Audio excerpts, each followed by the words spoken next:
This is Fido Friendly Travel Talk. Here's your host, Susan Sims. Hey everybody, it's Susan Sims with Fido Friendly Travel Talk, brought to you by Animal Radio, where we talk about the travel and lifestyle for you and your furry best friend. My guest today is Liz Blackman. She is the founder of Help4Pets, a 24/7 nationwide emergency ID system that works like 911 for your pet. So it's very, very important. This was inspired by her own two dogs, Lita and Winchell. Liz created this life-saving emergency system in 1996.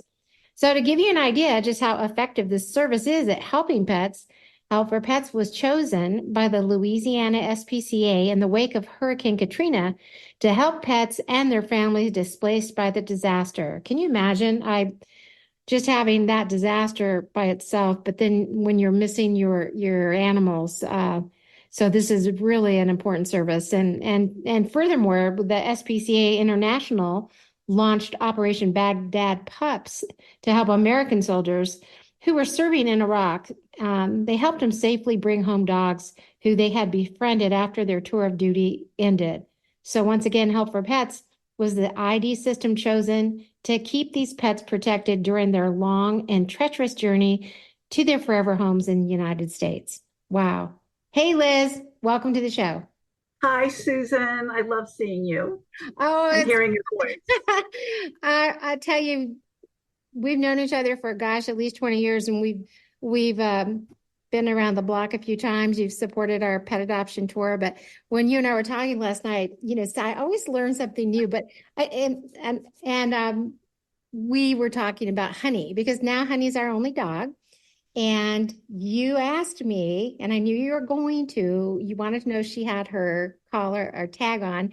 And I sheepish, that word, said, no, she doesn't. And so we kind of got in that conversation, the importance of that. And I immediately said, well, she doesn't like to wear a collar, and she normally just wears a harness. And I have a special harness with, I went on, I told you lots of reasons why she didn't have it on, but, I like to hear from you the reason she should.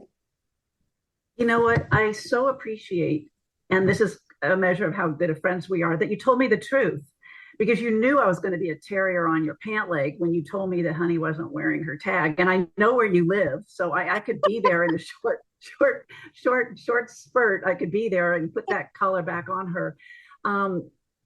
And it's interesting to me that as much as you and I have talked about this, and as much sense as it makes to you, we just forget some of these things sometimes to do, the preventative things. We think of like, oh, what would I do if my pet were lost? But we don't think enough about, like, how do I avoid my pet being lost, or how do I avoid my pet being in danger if they were to get out of the house? So I really appreciate you telling me that she wasn't wearing it. And, for the audience, what we're talking about is a collar with your pet's ID tag, a visible ID tag with your pet's name and your phone number. And the reason that that's so important is that you never know when your pet may need it. And I like to ask people, when they ask me, well, when should I put my pet's collar on? I respond with another question. When do you want your pet to be protected? And the answer is, always. Always. And that's the same answer for when should your pet be wearing their collar and ID tag on the collar with their name. The name is not so important, but their name and your phone number. And it needs to be up to date with your current phone number. And the reason for that is you just never know when they might need it. And I'm going to give you two examples. One is one that's maybe not so relatable because it was an unusual situation. And the other is very relatable because it can happen to any of us. So our members get newsletters from us, and we tell them all the time, make sure your pet is always wearing their collar and ID in the house, even in the house, because you never know when they might need it. And we had a member who would faithfully take his dog's collar off inside the house because he thought she'd be more comfortable. And to be honest, he said, at night it bothers me to hear the little tags clinkling, and it kind of wakes me up or disturbs me. So less than 6 months later, we received an email from him telling us that he had a medical emergency. He called 911, and by the time the paramedics got there, he was not able to answer the door. The paramedics broke in the door.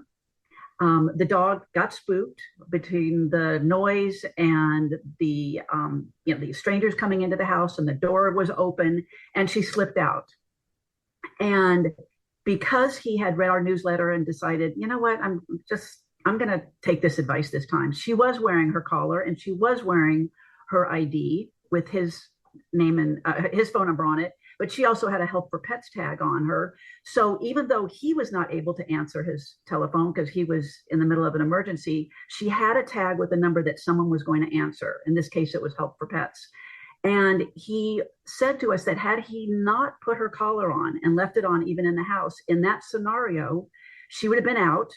And maybe he would have been lucky and someone would have found her who knew where she lived. But maybe not. And why take that chance? And so that was a lesson that he didn't have to learn the hard way, thankfully. A second example is, and this happens frequently, where someone will leave a gate open accidentally. It could be somebody servicing your pool. It could be one of your family members, a friend, or the wind has blown it open. And we have this scenario happen so often where someone will say, you know what? I opened the sliding door to let my dog go out for her late night pee before we go to sleep. And then she was gone. And I didn't realize that our gate had been left open. When I opened the sliding glass door, I thought she was just going to go in the backyard, come back in, and something interested her. She went out the gate and got out, and we got a call that she'd been found. And thankfully, she had her collar on so that someone would have a number to find how to reach us. And sometimes when I tell these anecdotal stories, people say, well, my pet has a microchip. And we highly recommend microchips. Yeah. But to have a microchip and not an ID tag on your pet would be like getting in your car and saying, you know what, I have airbags, I'm not going to wear my seatbelt. They protect you in different ways. And the ID tag, like the seatbelt, is the first line of defense. That's the first thing that's going to help you. And the airbag, like the microchip, is a backup in case you need more protection or different protection. But that ID tag is something that anybody could see. If a 5-year-old finds your dog or a firefighter finds your dog, they can call that number. It's the first thing either one of them will look for, and they can call you right away. Whereas if you're relying on somebody knowing that your pet has a microchip and being willing to put your dog in their car and drive around maybe late at night or on a holiday, trying to find a shelter or a vet that's open that can scan her, that is not the fastest or the easiest, and therefore not the safest way for your pet to be protected. So that tag on your pet's collar 24/7 gives your pet the best chance to get the help they need in the unforeseen situation. And I like to say in these kinds of situations, it's so much less painful to learn from other people's mistakes. And trust me, we have heard the sad and sometimes tragic stories of people whose pet didn't have a collar on when they needed help. So this is one of those lessons. Make sure your pet is wearing their collar with their ID all the time. Make sure that ID is easily readable, that your information is current on it, and that you also have your pet microchipped. We highly recommend microchipping your pet as a backup form of ID, but it's not a good first line of defense because it's not visible on your pet, and it's not the easiest way for somebody to find you in an emergency. Another similar situation is if, God forbid, you got in a car accident with your pet. Microchips are a great form of permanent ID because they can't fall off of your pet.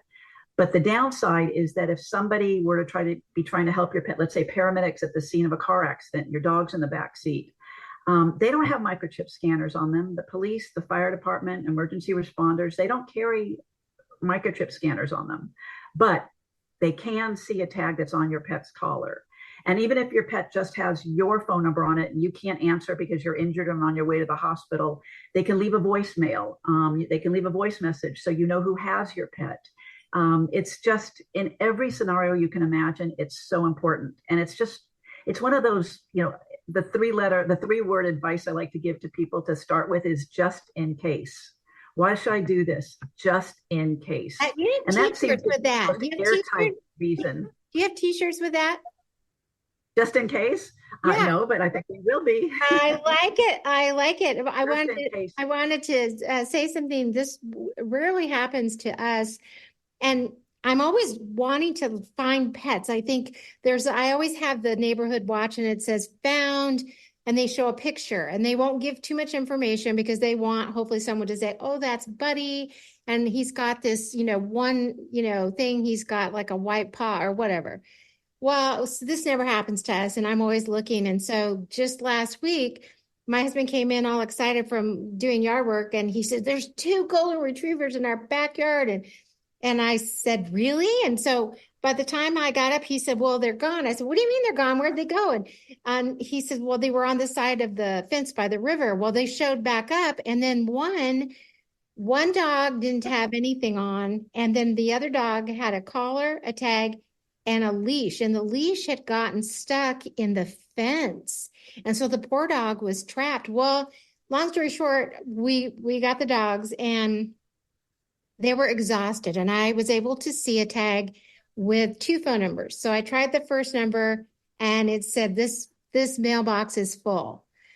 And I thought to myself, oh no, this is not good. So now how do you even get a hold of this? Now I'm thinking to myself, oh, I'm going to have to go to the vet. They're going to have to scan the dog. Hopefully there's a chip. So I'd give the second number, and got a voice of a woman, and I said, got her voicemail, and I thought, I'm just going to text her because, sometimes people just don't pick up the phone. They don't recognize the number. So I said, are you missing the dogs? And she says, yes. Long story short, she came over. The dogs had traveled quite a distance. They'd been gone a day and a night. And I just thought, thank goodness they had the tag, and thank goodness that leash didn't get stuck somewhere else down by the river where the dog, may never have been found. It was startling. And then to make it even more interesting, the next day, the woman called or texted me and said, this is going to sound weird, but a golden retriever showed up at our house. And she says, do you know of a rescue? Because I don't want to take the dog to the pound. And I said, you do want to take the dog to the pound because people have the connotation that's a bad place. But that's exactly where you want them to be because they're equipped to scan. They could have records. You sit around for 2 days with someone else's dog is not a good idea. And it's the first place someone will go if they've lost their pet. And I know why that's so hard for people to do because they don't want to think of the dog in an unsafe place or that they'll be euthanized or possibly adopted by a bad person. But it is the central location where everyone will go. And that's great advice. That story of the 2 golden retrievers depended so much on luck. Mm-hmm. But thank goodness the one dog had it because the one dog's tags actually saved both of them. And thank goodness they were bonded and they stayed together. And thank goodness the leash got caught on the fence. And thank goodness it was your fence. Oh my gosh. You knew what to do. I'm going to give you a tip here, Susan. In that scenario, because Greg said that the dogs had run off, I always recommend to people if they can, when they find a pet, take a quick picture of the tag in case they do get away from you. Don't take the collar off. Never take the collar off, even if you're having a hard time reading it, because if the dog gets away from you and now they don't have their collar, that puts them at great risk. But take a photograph of the tag so that you can enlarge it to read it better. And if the dog runs off, you still have some information with you that you can call their people with. And that's what I actually did. Once they came back and I was able to help. They were super tired and thirsty, and I was able to just have them still and took a picture. And, bless their little hearts. I mean, they were so thirsty and so hungry. So we took care of that and they just collapsed. So you're right. It was luck. And I had said to you, I always wanted to find and help these dogs. And so I guess the universe heard me and said, here's 2. Let's see what you can do with that. Well, I know. And it's such a great feeling when that happens. And you said when you coached the woman who called you, to take the dog to the shelter instead of holding on to her and trying to find a rescue. What we tell people is always assume that the dog is lost, not stray, which is what you'd want someone to assume if they found your dog. Let's say you were giving your dog a bath. They got out. They didn't have their collar on. Somebody finds them and wants to think, oh, nobody cares about this dog. They didn't care enough to put a collar on. There's all kinds of reasons that a dog may not have their collar on.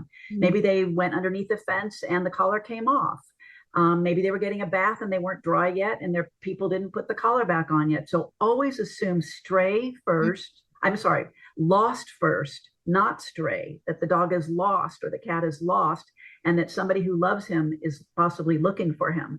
And like you advised the lady, the best place is the central location where the people are going to go first to see if somebody's turned their dog in or their cat in. Yeah, and I even had someone post, there was, I think it was something in Idaho law, or there was something that if you don't take these animals to the shelter, you're liable for the time that you have this animal if something were to happen to him. So, I mean, that's if nothing else, if you now know that's an actual law. But to us animal lovers, that's a much less compelling argument. Believe me, I know, and I'm not going to say that I'm one of the guilty parties, but I know people say, you know what, I'll worry about the law later. I'm going to worry about the dog first. Yeah. And it really is the best advice because it's what you would want someone to do if they found your dog.